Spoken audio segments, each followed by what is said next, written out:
Hello mga ka-farmers, welcome back to my channel. Sa video na ito ay papakita ko sa inyo yung mga manok natin na panabong, yung napalahi ko ng mga asil.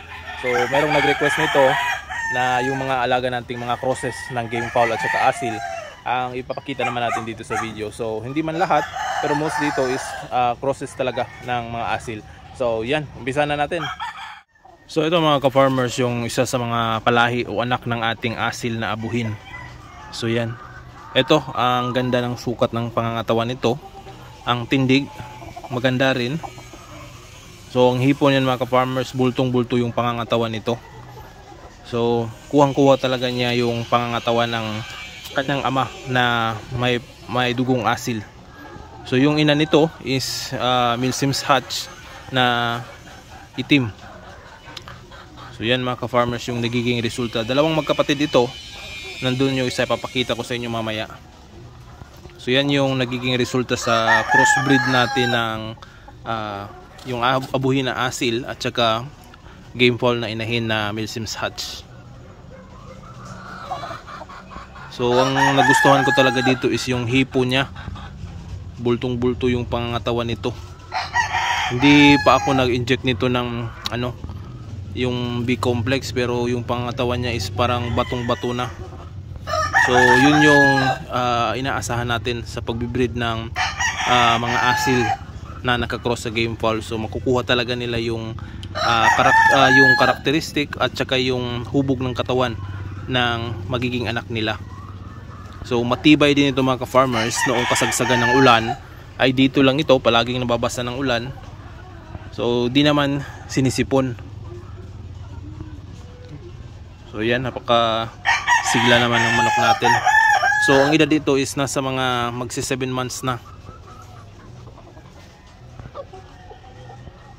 So yun, ipapakita ko sa inyo yung kapatid niya. Ito naman yung kapatid mga ka-farmers na abuhin. Kapatid nung isa. So hindi pa gaanong bumuka yung pangangatawan nito, pero malapit na itong bumuka yung kanyang pangangatawan ng yung gusto nating hipo. So sa ngayon ay unti-unti pa itong gumaganda yung kanyang pangangatawan. So ang kagandahan din dito sa kanila ay hindi gaanong nanunuka at saka namamalo. So ang babait nitong mga manok na ito. So ang ganda nilang kulay mga ka-farmers, parang native lang. So ito yung kapatid nung kanina.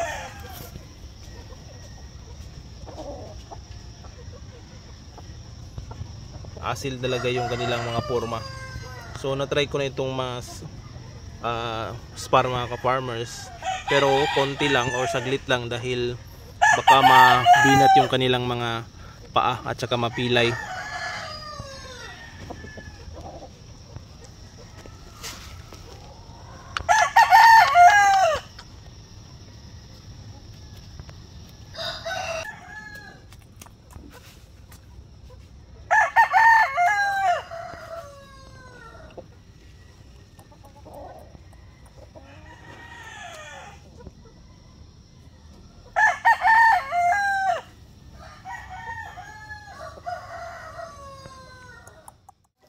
So ito naman mga ka-farmers is cross pa rin ito ng asil.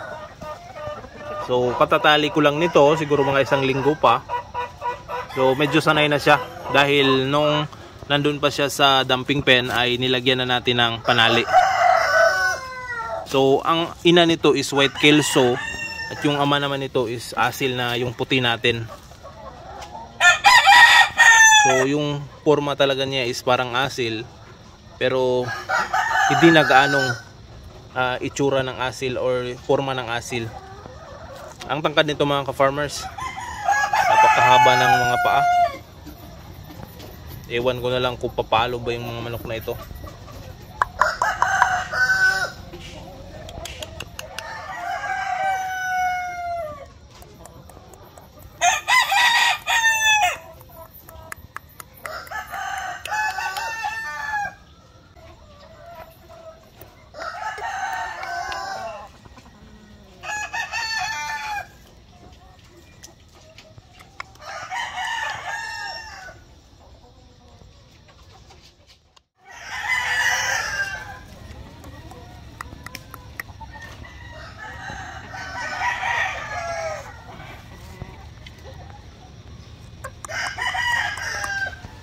So ito yung iba nating palahi mga ka-farmers. Yan at ito, mga asil at pati yan. Yan at saka ito. So may dugo itong asil, 50% nila ay dugong asil. So yan o. Yung mukha nila, asil na asil talaga. Pero hindi na gaanong malaki yung mga manok na ito. So yung kapatid, ito.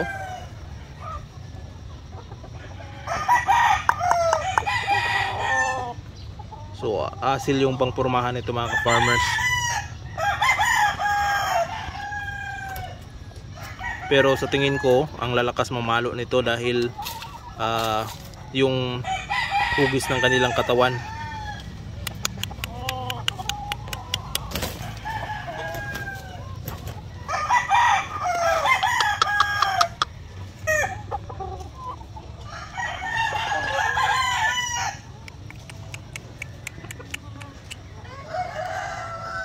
So yan naman yung ibang asil natin na sweater nakakross sa kelso.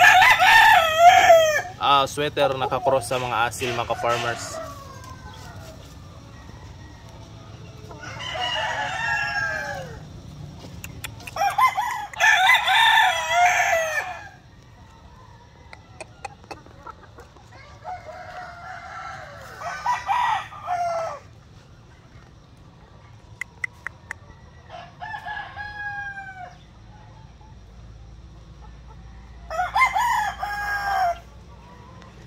So ito naman yung kapatid.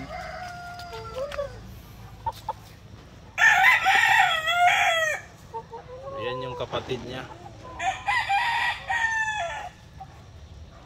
So ang tatangkad nito mga ka-farmers.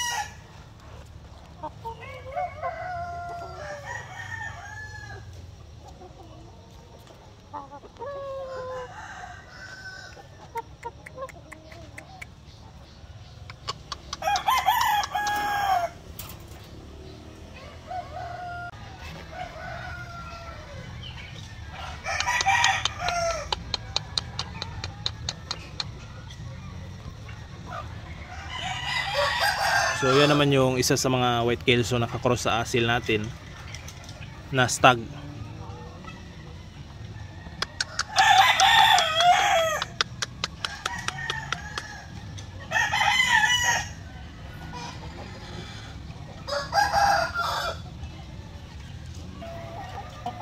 So ito naman asil din ito, magkapatid, apat ito. Yan yung dalawa. So yan yung mga kapatid nito mga ka-farmers.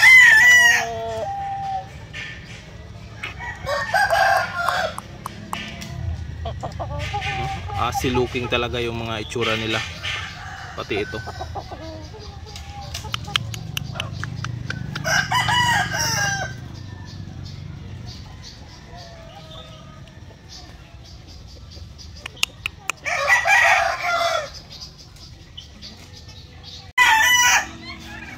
So ito pa yung sweater asil natin. Yan ang tatangkad.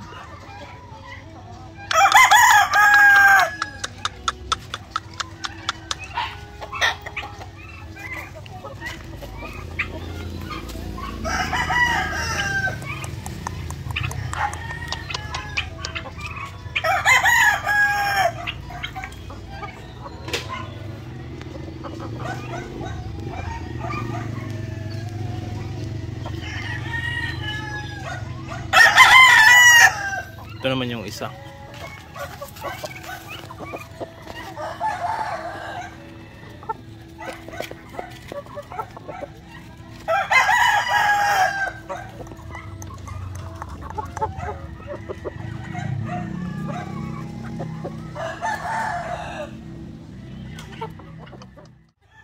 So yun mga ka-farmers, yung na-breed natin na mga manok panabong ay umabot ito sa 50 heads na mga lalaki yung na-breed natin.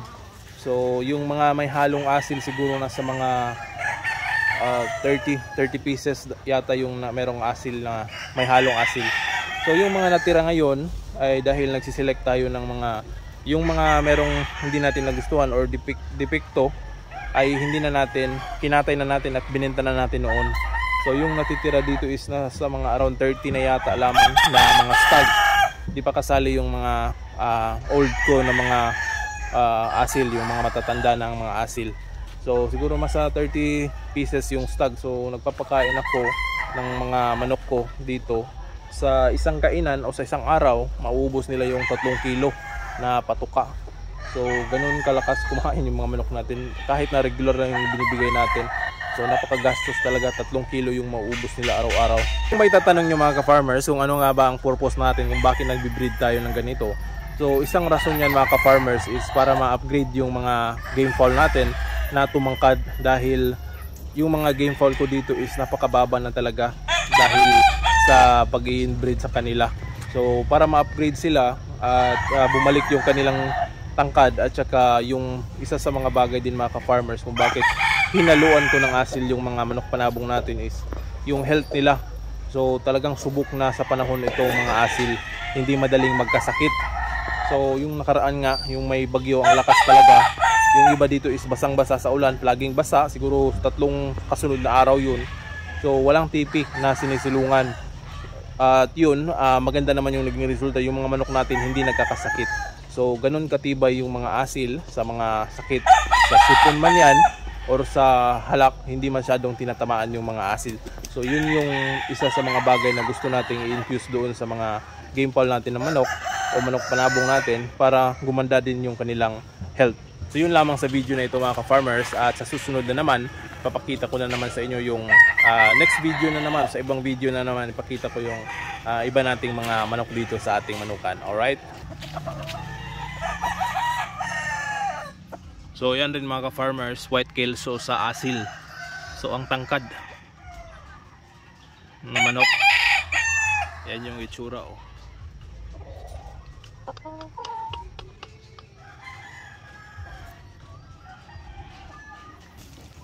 So ito naman mga ka-farmers, may dugo pa rin itong asil, pero 1/4 na lang ng dugo nito is asil. So mapapansin nyo, hindi na siya asil looking. So 3/4 ng dugo nito ay yung McLean Hatch.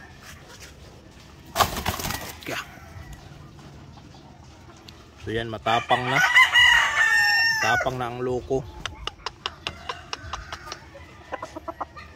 Ito yung anak ng apo ng ating abuhin na asil.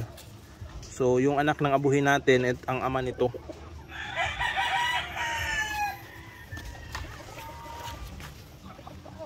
So ito, sweater asil na naman.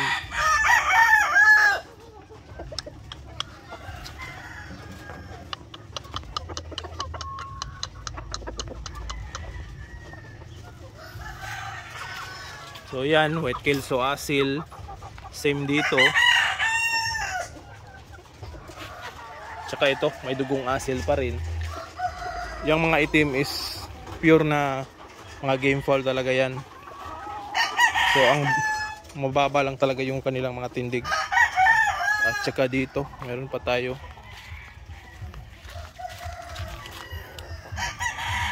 So ito naman yung sweater asil.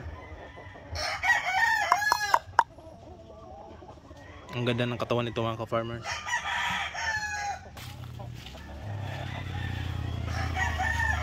Ito naman yung gold na kakross sa abuhin. At saka yung dalawang bulik natin. Yun yung isa.